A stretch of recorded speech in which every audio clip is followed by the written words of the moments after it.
નમસ્કાર મિત્રો, ખૂબ જ દુઃખદ સમાચાર છે। આમ આદમી પાર્ટીના નેતા રાજુભાઈ કરપડા કે જેઓ ખેડૂતોની લડાઈ હર હંમેશ લડતા હોય છે, તેઓએ આજે આમ આદમી પાર્ટી છોડી રાજીનામું આપ્યું છે। તેઓએ અરવિંદ કેજરીવાલજીને અને ઈસુદાન ગઢવીજીને રાજીનામું આપ્યું છે। તો આ એક દુઃખદ બાબત છે, પણ તેના ઉપર આમ આદમી પાર્ટીના નેતા ઈસુદાન ગઢવી, પ્રવીણભાઈ રામ, ચૈતરભાઈ વસાવા તેઓએ શું પ્રતિક્રિયા આપી છે તે સંપૂર્ણ માહિતી આ વિડીયોમાં છે। તો ત્રણે ત્રણ નેતાઓની પ્રતિક્રિયા ધ્યાનથી સાંભળશું।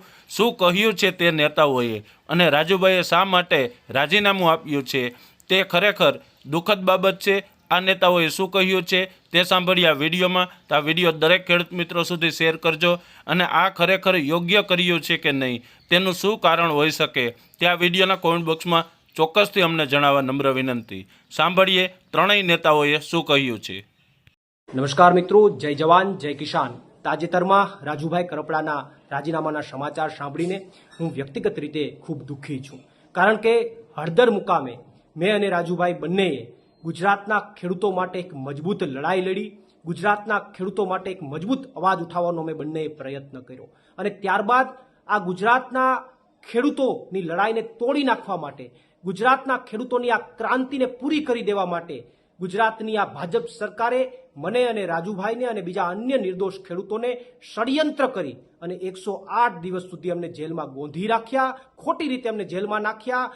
જેલમાં પણ આ ભાજપની સરકારે અમને યાતનાઓ આપવામાં કંઈ બાકી ન રાખ્યું, અમને હેરાન કરવામાં કંઈ બાકી ન રાખ્યા, અમારી ઉપર પ્રેશર બનાવવામાં પણ આ ભાજપની સરકારે કંઈ બાકી ન રાખ્યું। અને એટલા માટે મને શંકા છે કે બીજેપીની આ પ્રેશર ટેકનિકના કારણે ક્યાંક અને ક્યાંક રાજુભાઈએ રાજીનામું આપ્યું હોય એવી મને શંકા છે। પરંતુ હજુ પણ અમારા પાર્ટીના તમામ નેતાઓ અને મારે પણ રાજુભાઈ કરપડા સાથે વાત થઈ નથી। અમે એમની સાથે જ્યારે વાત કરીશું ત્યારે અમને ચોક્કસથી યોગ્ય કારણ જાણવા મળશે અને જ્યારે યોગ્ય કારણ જાણવા મળશે ત્યારે ચોક્કસથી અમે ગુજરાતની જનતા સામે એ યોગ્ય કારણ મૂકીશું।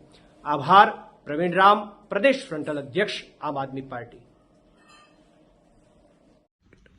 સમાચારના માધ્યમથી મને જાણવા મળ્યું છે રાજુ કરપડાએ આમ આદમી પાર્ટીના તમામ પદ પરથી રાજીનામું આપી દીધું છે।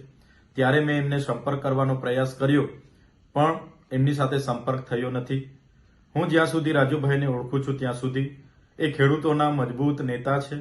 આમ આદમી પાર્ટીમાં રહીને ખેડૂતોના ન્યાય માટે અનેક લડતો એમણે લડી છે।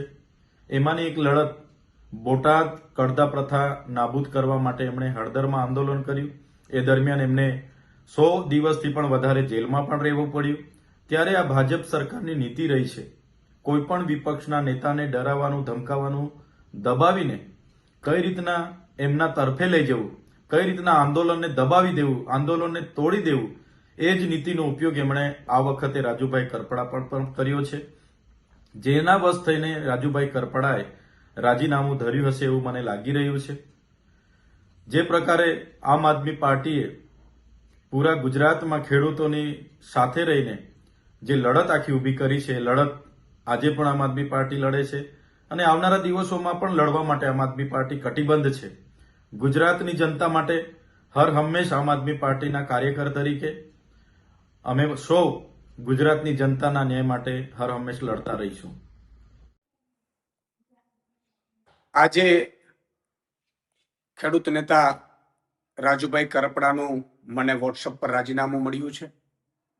મારે વાત થઈ નથી, પરંતુ એટલું ચોક્કસ કહીશ કે રાજુ કરપડાએ હળદરથી લઈ અને જે મુદ્દાઓ ખેડૂતોને ઉઠાવ્યા, હળદરમાં એક ખેડૂતોને ઉમ્મીદ પણ જાગી। રાજુ કરપડા, પ્રવીણ રામ અને 86 જેટલા લોકો ઉપર ભાજપે અત્યાચાર કર્યો, ભાજપે ખોટા કેસો કર્યા, ભાજપે ડરાવવાની કોશિશ કરી, ભાજપે ખેડૂતો ઉપર પણ માર માર્યો અને ત્યાર પછી પણ આ ખેડૂતોમાં અને ખેડૂત નેતાઓમાં જોમ અને જુસ્સો રહ્યો। એમણે ખૂબ મહેનત કરી છે ખેડૂતોને લઈને। કઈ મજબૂરી હશે એ હજી મારે જાણી નથી શકાયું, પરંતુ એટલું ચોક્કસ કહીશ કે એમણે ખેડૂતો માટે અને ખેડૂતો માટે વ્યવસ્થિત ભાવ મળે, ભાજપ જે અત્યાચાર કરે છે, ભાજપ જે લૂંટ ચલાવે છે, એપીએમસીમાં લૂંટ ચલાવે છે, એને લઈને એમણે ખૂબ આંદોલનો કર્યા, મહેનત કરી અને એટલે ખેડૂતો અને આમ આદમી પાર્ટી હંમેશા રાજુભાઈને ખૂબ સમર્થન પણ રહ્યું, ખેડૂતોનું પણ સમર્થન રહ્યું। અને આમ આદમી પાર્ટીએ પણ તમે જોયું હશે કે હળદર કાંડ પછી ભગવત માનજી અને અરવિંદ કેજરીવાલ સાહેબ સુદામડામાં સભા કરી, ખેડૂતો લગભગ 50,000થી વધુ ખેડૂતો એકઠા થયા. ભાજપ એટલું ડરી ગયું હળદર કાંડ પછી, અને સુદામડામાં સભા થઈ એટલે 10,000 કરોડનું પેકેજ આમ આદમી પાર્ટીના લડવૈયા યોદ્ધાઓના કારણે મળ્યું. પ્રવીણ રામ હોય, રમેશ મેરો, તમામ લોકો. અને એનાથી પણ આગળ જતા આમ આદમી પાર્ટીએ તમામ જિલ્લાઓ મતલબ ઝોનમાં 7 થી 9 ઝોન અમે લગભગ કિસાન મહાપંચાયતો કરી, જેમાં પણ ખેડૂતો ખૂબ ઉપસ્થિત રહ્યા, ખેડૂતોએ ખૂબ સમર્થન કર્યું. અને આ નેતાઓ અને ખેડૂતોના સમર્થનમાં અમે સાઇન કેમ્પેન ચલાવ્યું અને 13,000 ગામોમાં નાની મોટી મિટિંગો કરી, ખેડૂત પંચાયત કરી, ન્યાય પંચાયત, અને લગભગ 80,000થી વધુ ખેડૂતોના આપણે સાઇન કેમ્પેન લઈ અને સમર્થન મેળવ્યું. અને એ અમારું ડેલિગેશન એ ત્યાં ગયું, મુખ્યમંત્રીશ્રીને માનનીયને મળ્યા.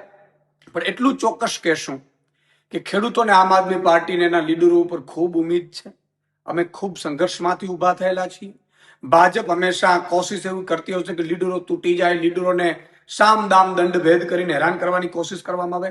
રાજુભાઈ સાથે શું થયું મને હજી ખબર નથી, મારી વાત નથી થઈ. એટલે હમણાં 2 દિવસ પહેલા જ મારા ઘરે કાર્યક્રમમાં આવ્યા હતા.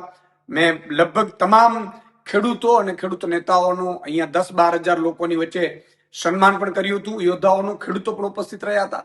અને ખેડૂતોને પણ ખૂબ મોટી ઉમ્મીદ છે આમ આદમી પાર્ટીને એના નેતાઓ ઉપર, એના સંઘર્ષ ઉપર. એટલે કોઈ મજબૂરી રહી ખબર નથી, પરંતુ ભાજપ હંમેશા કોશિશ આવું કરતું રહ્યું છે. તમે જો આ પહેલા પણ કેટલાય નેતાઓ જોઈન્ટ થયા, પણ ભાજપ કોઈ ના કોઈ રીતે એને તોડવાની કોશિશ કરે, એને ડેમેજ કરવાની કોશિશ કરે, એને હેરાન કરવાની કોશિશ કરે. જેલમાં પણ અત્યાચાર આ ખેડૂત નેતાઓ ઉપર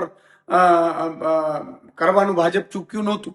મેં જે રીતે જેલમાંથી આવ્યા પછી બધા જે આગેવાનો મળ્યા છે, ખૂબ અત્યાચાર કર્યા છે. યાર, એ લોકોનું વાંક શું હતું? અને હજી પણ કેસોના દબાણો આન તેન. એટલે મને લાગે છે કે ભાજપ છે એ કોશિશો આવી કરતી રહેશે, પરંતુ આમ આદમી પાર્ટીને એનો એક એક નેતા અને એક એક સંઘર્ષશીલ ખેડૂત એ હંમેશા પોતાના સત્ય માટે લડતો રહેશે. રાજુભાઈ સાથે મારી વાત થઈ નથી, પરંતુ એટલું ચોક્કસ કહીશ કે મજબૂત નેતા છે, ખૂબ મહેનત કરી છે, સંઘર્ષ કર્યો છે અને લોકો માટે લડ્યા છે. જય જવાન, જય કિસાન. મિત્રો, આ વિડીયો છેલ્લે સુધી જોયો, તમને શું લાગ્યું છે? રાજુભાઈ કરપડાએ જે રાજીનામું આપ્યું છે તે ખરેખર યોગ્ય છે કે નહીં? આવા નેતાઓની ગુજરાતને જરૂર હતું કે નહીં? તે તમામ પ્રકારની માહિતી તમે આ વિડીયોમાં સાંભળી. તમને શું લાગ્યું છે તે આ વિડીયોના કોમેન્ટ બોક્સમાં ચોક્કસથી અમને જણાવો, નમ્ર વિનંતી. મિત્રો, આમ આદમી પાર્ટીના નેતાઓને લઈને જે કંઈ સમાચારો હોય છે, જે કંઈ અપડેટ હોય છે, તે આ ચેનલ ઉપર તેમના વિડીયો અને ભાષણ મૂકવામાં આવે છે. તો આ વિડીયોમાં બસ એટલું જ. પ્રતિક્રિયા કોમેન્ટમાં લખવાનું ના ભૂલશો. હવે મળશું કાલે એક નવા વિડીયો સાથે. તો હાલ અમને રજા આપશો. ધન્યવાદ.